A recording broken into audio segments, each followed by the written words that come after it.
तो hello friends, कैसे हो आप लोग। दोस्तों मेरा नाम तो आप सबको पता ही होगा और हमारे इस मडिटनर चैनल पे आपका बहुत बहुत स्वागत है। आज हम बात करेंगे कि हमारी जो नोकिया कंपनी थी वो क्यों फेल हो गई। दोस्तों आप सबको पता है कि आजकल बाज़ार में एंड्रॉयड फ़ोन बहुत ही ज़्यादा चल रहे हैं। पूरे बाज़ार में एंड्रॉयड फ़ोन का ही कब्ज़ा है। और दोस्तों आज के हमारे इस एपिसोड का नाम है क्या बात है। तो चलिए दोस्तों ज़्यादा टाइम का चूतिया ना काटते हुए चल करो हो जा।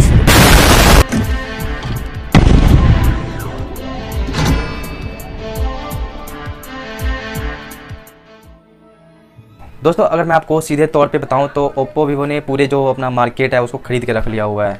कभी आपने अगर प्लान बनाया कि मैंने कोई फ़ोन लेना है या फिर अपने घर बैठे ही अपने फ़ोन पसंद कर लिया कि मुझे रेडमी का, शॉमी का, मुझे रियलमी का ये वाला मॉडल का जो फ़ोन है ये लेना है, बहुत ही अच्छे फीचर्स के साथ है, तो आप कभी दुकान पर गए हो लेने के लिए, बट वो जो फ़ोन आपने चूज़ किया है, जो पसंद किया है आपने, वो उस दुकान पर आपको नहीं मिलती है। तो वो जो दुकानदार है वो आपको यही बोलेगा कि भैया ये फ़ोन ले लो, ये ओप्पो का फ़ोन है, इसमें ये फ़ीचर्स है, वो बहुत से भरपूर फीचर्स आपको बताएगी। यहाँ तक कि वो पूरी कोशिश करेगी कि उसका ओप्पो या वीवो इन्हीं दोनों में से कोई बिके। क्योंकि दोस्तों जो पीछे से जो हमारी ओप्पो वीवो की कंपनी होती है, वो जो मार्केट में जो सेलर होते हैं, जो बेचने वाले होते हैं, उनको बहुत ही ज़्यादा वो लोग मतलब कि एक तो उनको प्रेशर डालते हैं कि हमारा फ़ोन बेचो ओप्पो वीवो तो आपको कुछ पैसे देंगे, मतलब कि उनको डिस्काउंट मिलता है हमारे फ़ोन के ऊपर से। यानी कि हम उसको दो तरफ से कमाई हो जाती है। एक तो उन्होंने जो फ़ोन बेचा वहाँ से कमाई हो जाती है उनकी, और दूसरा जितना फ़ोन वो सेल करेंगे उतनी ही कंपनी वाले उनको और पैसे देंगे फ़ोन बेचने के। तो ऐसा होता है ओप्पो वीवो के साथ। इसलिए अगर आप ओप्पो वीवो का फ़ोन किस्त पे भी लेते हो तो उसमें आपको ब्याज कम लगता है, और अगर by the way Redmi, Realme, चाहे कोई भी अलग दूसरी कंपनी का लो तो उस पर आपको ब्याज ज़्यादा पड़ता है। इसका कारण भी यही होता है। तो ये तो बात होगी हमारे आजकल के स्मार्टफोन के, एंड्रॉयड के। पर अगर हम आज से 12 साल पीछे जाए, यानी कि आज से 12 साल पहले मोबाइल का मतलब ही हुआ करता था सिर्फ नोकिया। जब शुरू में मोबाइल का चलन हुआ तो हर एक के हाथ में आपको नोकिया का ही फ़ोन देखने को मिलता था। लेकिन ऐसा क्या हुआ कि आज के इस दौर में नोकिया पीछे रह गई, जबकि नोकिया सबसे ज़्यादा पॉपुलर फ़ोन थी उस ज़माने में। हर एक के हाथ में आपको नोकिया का ही फ़ोन दिखता। सीधे तौर पे कहूँ तो नोकिया का फ़ोन का मतलब ही होता था नोकिया। अगर किसी से पूछे कि भैया कौन सा फ़ोन है पहले के ज़माने में, तो नोकिया ही नोकिया, हर तरफ नोकिया ही नोकिया आपको देखने को मिलता था। बट ऐसा क्या हुआ नोकिया के साथ जो उसने फ़ोन बनाना बंद कर दिया। आपको पता है कि अब नोकिया के एंड्रॉयड फ़ोन ना के बराबर ही मिलते हैं। आपको बहुत ही कम ही आपको नोकिया के एंड्रॉयड फ़ोन देखने को मिलेंगे। ऐसा क्या हुआ था उसके साथ जो उसने फ़ोन ही बनाना बंद कर दिया। आज के दौर में नोकिया कंपनी बहुत ही ज़्यादा पीछे रह गई है। सीधे तौर पे कहूँ तो नोकिया का आज नामो निशान ख़त्म हो चुका है। आपको नोकिया के जो एंड्रॉयड फ़ोन है वो बहुत ही कम देखने को मिलेंगे। इसके पीछे का कारण क्या था, क्यों नोकिया एंड्रॉयड में सक्सेस नहीं हो पाई, इसके पीछे की स्टोरी क्या है, तो आज वीडियो में हम जानेंगे। तो आप लोग बने रहिए वीडियो के लास्ट तक। दोस्तों नोकिया के शुरुआती दिन मैं आपको बताता हूँ। साल 1984 नोकिया ने 1984 में सेलुलर का अधिग्रहण कर लिया। हालांकि नोकिया सेलुलर के साथ 1960 के दशक से काम कर रही थी, लेकिन अधिग्रहण के बाद दोनों ने मिलकर VHF रेडियो का निर्माण किया। उसके बाद साल 1996 में नोकिया और सेलुलर ने ARPS यानी कि ऑटो डियोफैलिन और रेडियो कार फोन्स बनाया। साल 1978 ये बेहद अहम साल था क्योंकि इस साल नोकिया ने फिनलैंड में मोबाइल नेटवर्क की शुरुआत की थी। कंपनी ने 100% कवरेज के साथ इसको शुरू किया था। दोस्तों अगर साल 1979 की बात करें तो इस साल नोकिया ने सेलुलर के साथ मिलकर मोबिरा ओवाई कंपनी को शुरू किया। नई कंपनी के तहत इन्होंने नॉर्डिक मोबाइल टेलीफोन के लिए पहला हैंडसेट 1G का निर्माण किया। ये एक फुल फंक्शन फ़ोन था। अब दोस्तों बात करते हैं 1982 से 1987 के बीच का नोकिया का सफ़र कैसा रहा।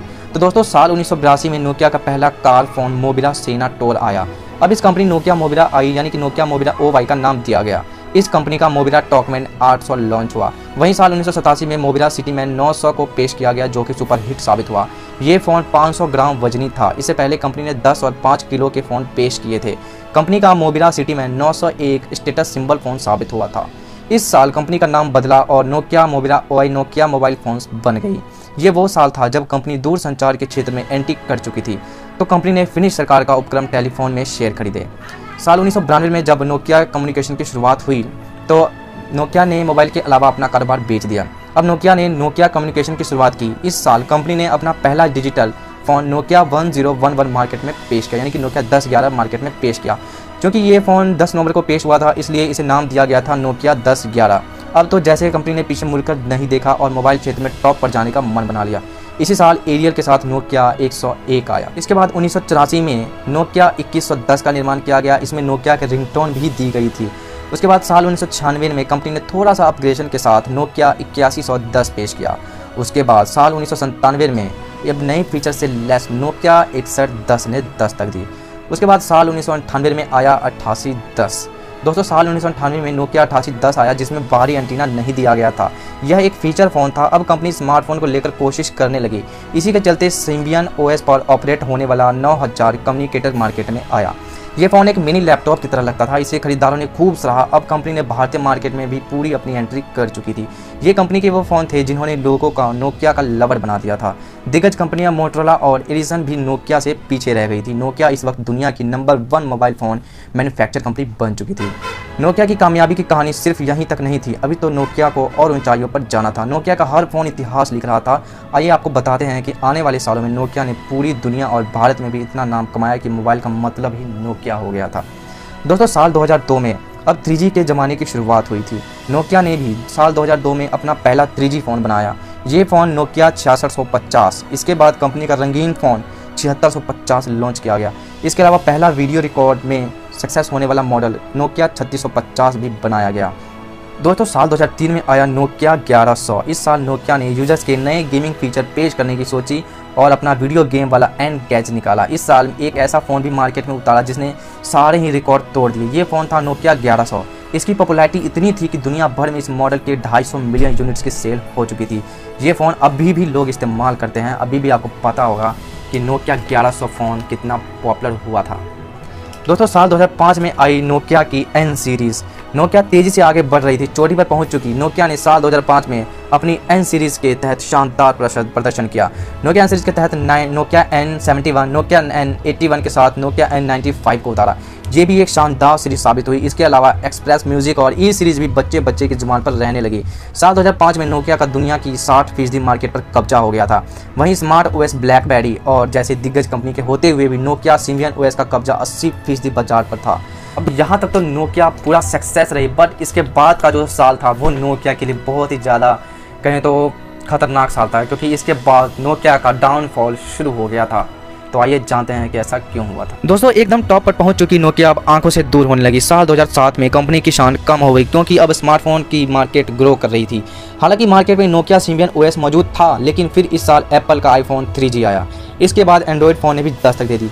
साल 1998 के हिसाब से देखें तो सिम्बियन काफ़ी एडवांस फ़ोन था पहली बार। उसके बाद डबल सिम फ़ोन आया, जो कि 10 साल बाद भी इसमें कोई अपग्रेड नहीं हुआ, तो लोगों ने इसे लेने से इनकार कर दिया और वो दूसरे स्मार्टफोन की तरफ जाने लगे। इसी के साथ नोकिया की बादशाह सीमित सी हो गई। वक्त के साथ कंपनी खुद को ऑपरेट करने में नाकामयाब रही। अन्य कंपनियां साल 2007-2008 में डबल सिम के साथ फ़ोन पेश करने लगी, जबकि नोकिया सिर्फ अपना एक सिम ही तब तक देती रही, जिससे कि लोगों को थोड़ा बोरिंग लगने लगा था।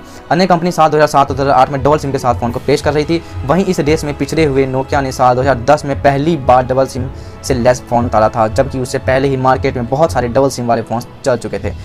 पर कंपनी ने फिर भी हार नहीं मानी। कंपनी की फीचर मार्केट में अभी कमज़ोर पड़ गई थी। साल 2011 में बहुत ही ज़्यादा गिरावट आ गई नोकिया के फ़ोन में। एंड्रॉयड से नोकिया को लगातार टक्कर मिलती रही। इसका नतीजा ये हुआ कि कंपनी ने सिम्बियन को छोड़ दिया, लेकिन एंड्रॉयड को नहीं अपनाया।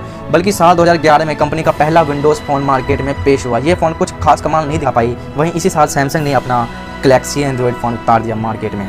लोगों ने सैमसंग को फ़ोन को बहुत ज़्यादा पसंद किया। इसके चलते नोकिया के स्मार्टफोन की शिपमेंट 65% की गिरावट हो चुकी थी। नोकिया को इसके बाद बहुत ही बड़ा झटका लगा। उसके बाद नोकिया ने साल 2011 में आईफोन नोकिया को स्मार्टफोन मार्केट में पछाड़ दिया। इसके बाद साल 2012 में सैमसंग ने पूरे मोबाइल बिजनेस में नोकिया को आधे मुंह गिरा दिया।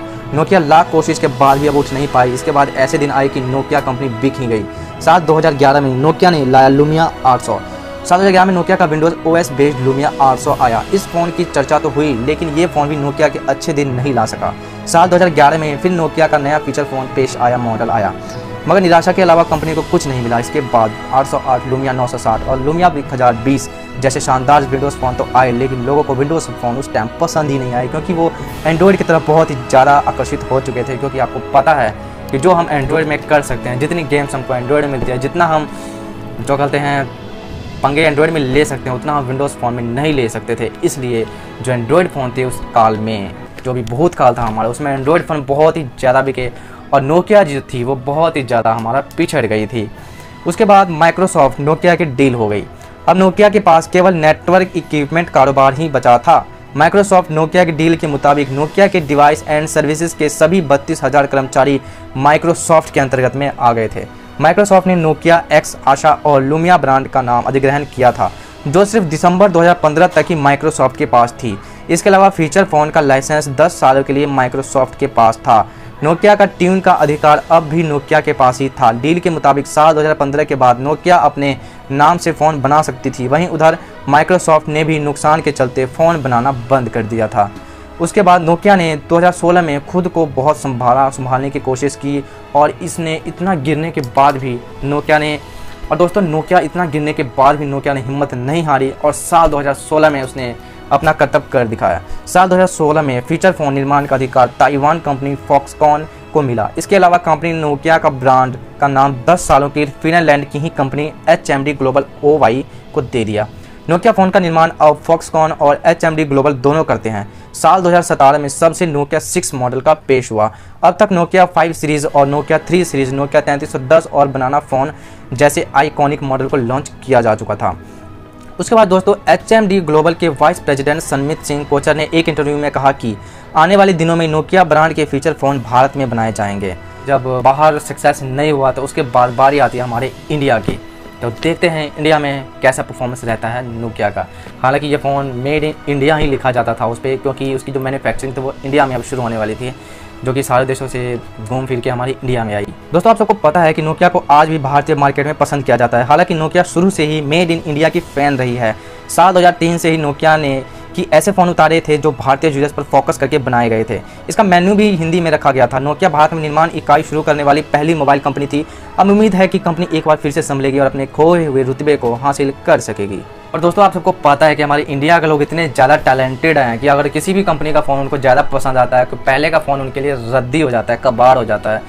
तो वो कबाड़ को कैसे खरीदेगी, यानी कि वो नोकिया की तरफ अब क्यों जाएँ, जबकि उनको अच्छे खासे ओप्पो, वीवो, रेडमी, रियलमी में जब मिल रहे हैं, अच्छे खासे फीचर भी मिल रहे हैं और अच्छा खासा रेट भी बजट वाला फ़ोन है, तो वो फिर से नोकिया की तरफ क्यों जाएगी, जिसमें कि नोकिया के फ़ोन में कुछ खास ज़्यादा फीचर्स भी नहीं है और वो फ़ोन थोड़े आम बजट से भी थोड़ा अप लेवल का होता है। बट फीचर के हिसाब से उसका जो प्राइस होता है वो फ़ोन का नहीं होता है। तो फिर जो हम इंडिया के टैलेंटेड लोग हैं वो उसके तरफ क्यों जाएंगे, क्यों ना हम अपना पैसा बचा के बढ़िया फीचर्स वाला फ़ोन खरीदेंगे। तो दोस्तों आपको ये वीडियो कैसी लगी, आप हमें नीचे जो बॉक्स सा बना हुआ है वहाँ पे कमेंट करके बताएं कि आपको वीडियो कैसी लगी। और ऐसी बोरिंग ज़िंदगी से छुटकारा पाने के लिए मुझे नीचे लाल वाला बटन दिखाई दे रहा है, उस बटन को आप लोग दबा के सब्सक्राइब कर लीजिए। बस यही कहना था और कुछ तो मैं कहूँगा नहीं। तो चलिए टाइम बहुत हो गया है, मुझे भी जाना है, कहीं जाना होता है कहीं। तो बाय, टाटा, लव यू, मिलते हैं नेक्स्ट वीडियो में, तब तक के लिए जय हिंद। क्या बात है sir whatever please sir I want to reach 1 million likes, so please Sarapakara